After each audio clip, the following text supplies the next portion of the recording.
Welcome to The Explainer. Today we are doing something pretty fascinating. We're going to dissect the invisible mathematical architecture that literally runs our world, our economies, and honestly, your daily life. It's this massive system operating constantly in the background, yet it goes almost entirely unnoticed. And the crazy part? It's simply because of how our human minds process information. So let's jump right in. Okay, I want you to just imagine a standard piece of paper, like the kind you might have sitting on your desk right now. Now, what happens if you fold that piece of paper in half 50 times?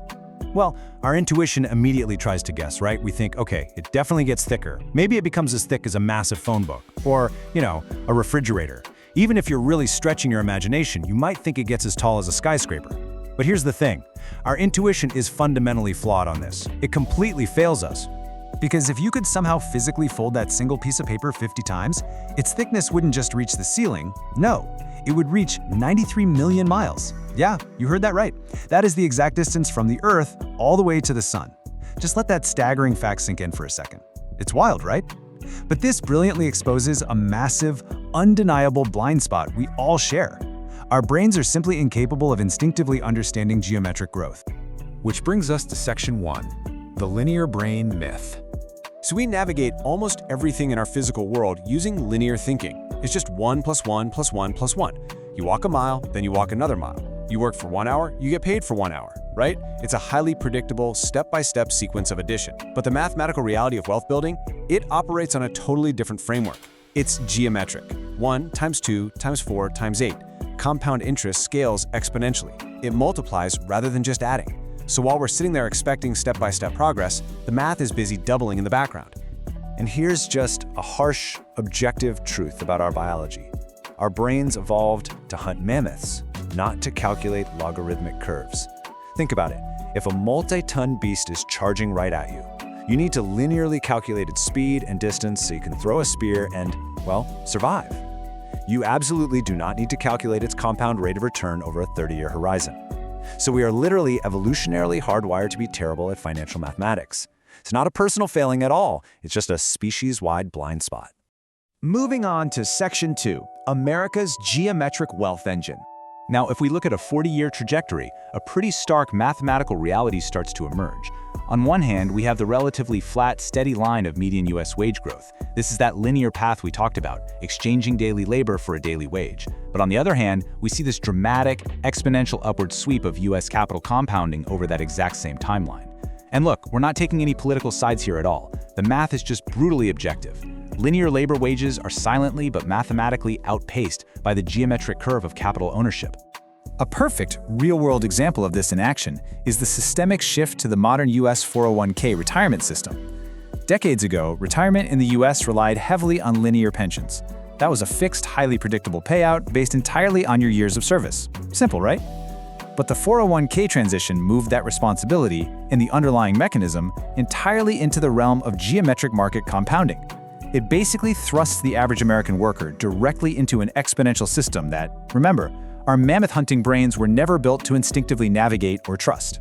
So the absolutely crucial point here is understanding the mechanics of this systemic gap. It is completely structural. Wages grow through linear time addition. Capital grows through geometric multiplication. And because of this underlying mathematical architecture, the passage of time widens the disparity automatically.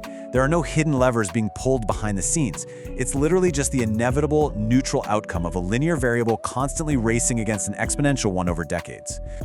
All right, Section 3, the psychology of waiting.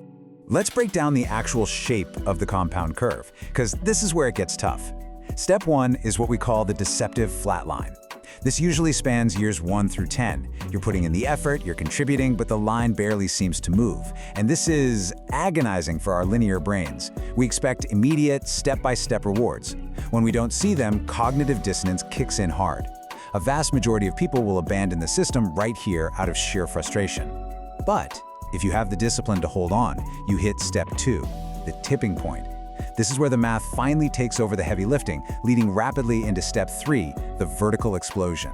But actually participating in this system, it requires immense psychological endurance just to survive that initial deceptive flatline. And finally, Section 4, the mathematics of time. I want you to really consider this. Compounding isn't actually about money, it's about time. And this right here is the core thesis of our explainer. We spend so much of our cognitive energy focusing on the dollars, the yield percentages, the literal physical cash, but the money is just a physical, tangible byproduct.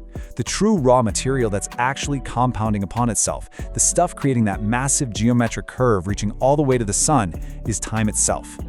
What this means is we need to completely redefine the whole concept. Wealth is not a measure of accumulated dollars. Wealth is a reservoir of captured time. Think about it like this. The systemic architecture we've been talking about, it essentially traps time, stores it safely, and then multiplies its future value. You aren't just putting away a fraction of your paycheck, you're actively capturing hours, days, and years of absolute freedom for your future self. Now, making this shift requires a massive mental leap. We have to stop looking at money purely as physical currency or just digital numbers sitting idle in an account. Start looking at it as captured time.